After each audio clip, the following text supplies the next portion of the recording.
Masihkah kau ingat kawan, saat kita menggores langit dengan janji kita? Aku masih ingat, saat itu kita sedang menikmati tarian mentari. Ya, benar. Dan jauh burung adalah ucapan selamat datang atas mimpi kita. Pada senja, kita pun telah mengepakkan sayap agar kita bisa akrab dengan senja. Walau keraguan dan cibiran ditujukan pada kita, tapi kita tetap bergandengan tangan dan biarkan semuanya mengetahui itu. Karena semuanya hanya mengarah pada satu tujuan, yakni sampai pada dunia kita.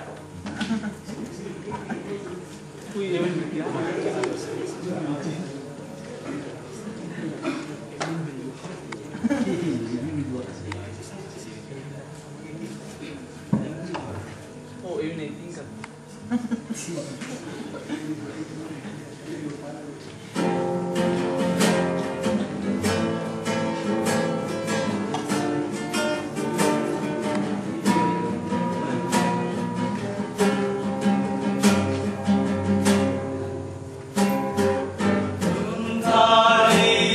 Menari, burung-burung kan bernyanyi.